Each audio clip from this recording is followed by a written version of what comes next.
A couple of days ago, DE dropped a quest guide for the most expected quest in Warframe. Of course, I'm referring to the Sacrificed.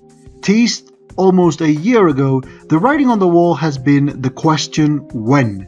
When will this quest come out? At first it was late 2017 and now we don't know.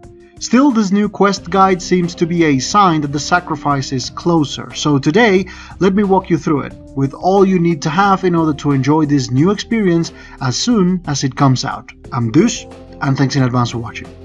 My purpose here is to narrow down all the information you need regarding the quests, how to unlock them and so on. So far, the release date for the sacrifice is one big unknown, but I think it's appropriate to make this sort of guide so that those who haven't been able to complete everything can know how to do it and get ready as quickly as possible. Like I said earlier, the info I'm about to convey was extracted from Warframe's official website, so no pinch of salt needed here.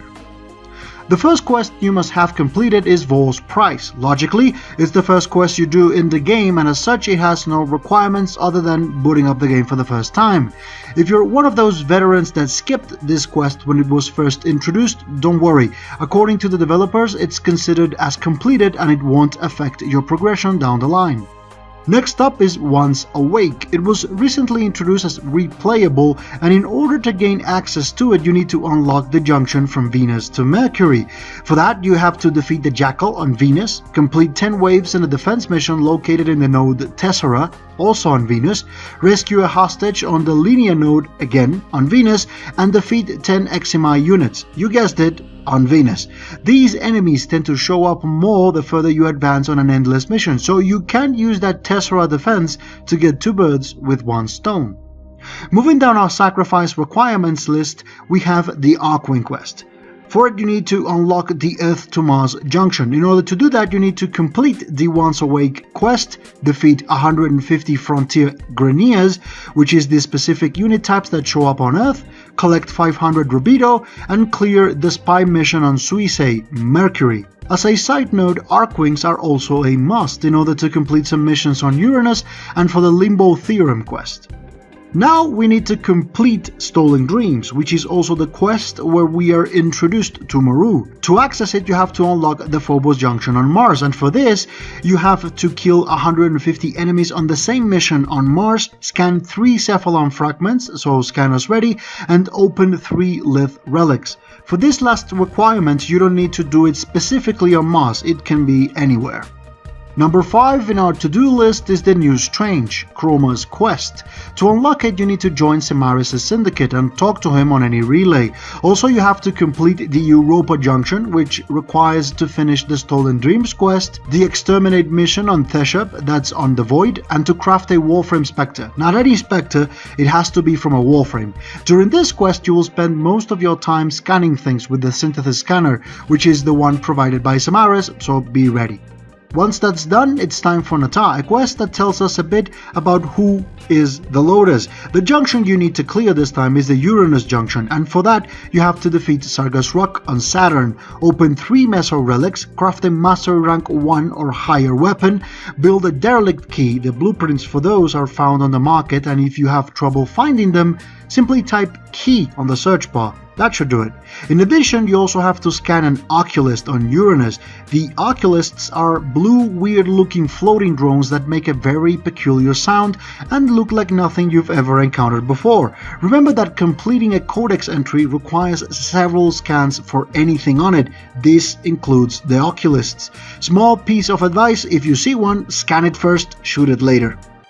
After Nata comes the second dream. If you enjoyed the game this far on this quest, your head is going to explode. To access it, you must be Master Rank 3 or higher and have the Neptune junction unlocked. This last thing requires you to finish the Nata quest, defeat Tilregor on Uranus, complete 5 missions on this planet using only your melee weapon, and open 3 hidden caches. It doesn't have to be 3 on the same mission, but if you don't want to repeat the same thing more than once just because, then you can do it in one go. These caches have a very particular hum and look different from the rest, since these have a white glow instead of the usual green or red. Just don't be confused with the rare or reinforced containers. These are different and don't count here. Next in our list is the War Within. Technically speaking, is the best quest in the game, although people prefer the second dream for nostalgic reasons. To unlock it, you need to have Master Rank 5 minimum and finish the second dream. Also, you have to complete the Sedna Junction. This implies defeating Vahek on Earth, defeat 10 Sentients on Lua, get 3 mods from the 7 Principles puzzle rooms also on Lua, and crafting a Master Rank 5 or higher weapon. Regarding the last requirement, I don't know if you can clear it alongside the one for the Natal quest by crafting 1 weapon and that's it. Since when the junction system was implemented, I was already playing this game for God knows how long. Almost closing, we need to complete the Chains of Harrow. Of course, this is the quest for the Warframe Harrow, where you get to know about a certain tenor called Herald. To have access to this quest, you must finish the War Within and clear the node Mott on the Void.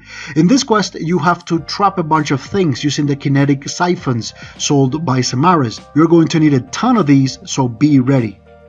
The last step before the sacrifice is the apostasy prologue, a mini quest of sorts, well, more like a teaser. That if the second dream made your head explode, this one will do that to the rest of your body. To be able to do it, you need 2 things. The first one is completing the Chains of Harrow, and the second one is to craft the personal quarters segment. And of course, go inside it. If you don't know what the personal quarters are, it's the door to the right on the back of the Lisette. The blueprint for this segment is gifted to you at the end of the War Within, and going inside before you finish the Chains of Harrow won't trigger the apostasy events, but once you're done, then walk all the way to the back. In front of the window, you will see a glowing light. Touch it and good luck. And now you're ready for the sacrifice, no pun intended.